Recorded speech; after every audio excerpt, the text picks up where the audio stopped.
Okay, I'm on the red carpet with Susan Guevara, who is an illustrator and an author as well.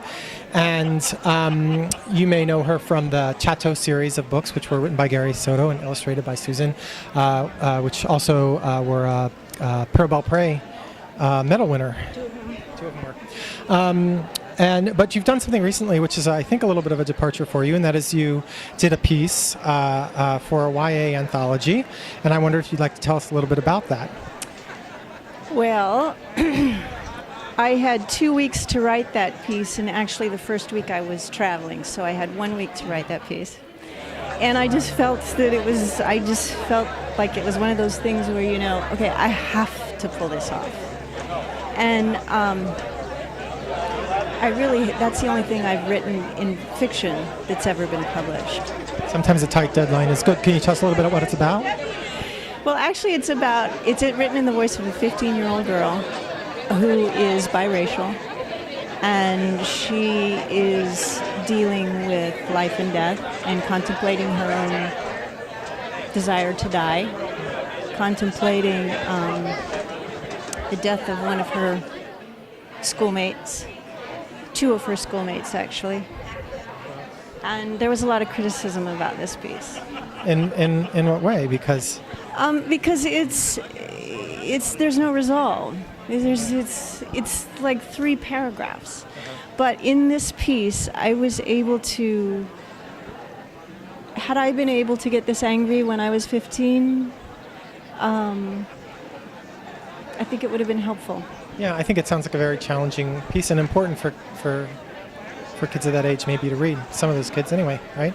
Yeah, I mean, I think that a lot of kids deal with issues that are this deep and this troubling that they're not from drug addict homes, and they're not from really difficult situations on the surface, but there's a lot going on underneath.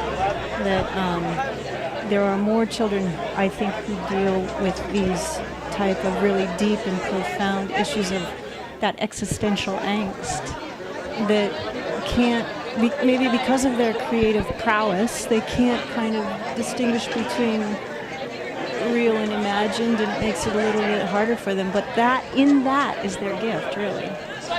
Are you planning on doing any more writing in the YA field? No, I've played around with some things, but I'm just really intrigued with the whole graphic novel format. So are you working on a graphic novel now as well? No, I have personal work that I'm working on. Okay. Mm-hmm. What actually is the next book that you have coming out? Do you have anything that you could tell us about? Yeah, I'm working on a book called The Wild Women of the Wild West, which is appropriate because I'm from the Wild West, and I live in a more wilder West than ever. And you're a wild woman too. Well, I've had my day. Yeah, and it's actually these portraits are they're taken right off of photographs, historic photographs, but I'm sort of interspersing these caricatures throughout the book that are running rampant. These wild women. There's Calamity Jane, there's all the regulars. And then there's some people like Latulis who owned the first Monte Casino in Santa Fe, which is where I live now, which is pretty yeah. And do you have any message you'd like to send to independent booksellers, or I don't know if you know Monica and Valerie in particular, but you know them? Kidding? Yeah? I am here early. I'm out for a school appearance, but I am here early because of this event tonight, because it is so well deserved, and because I absolutely adore Valerie and Monica. They are just like some of the most real people I've ever known. They're beautiful. Okay. Thank you for stopping by the red carpet. Thanks.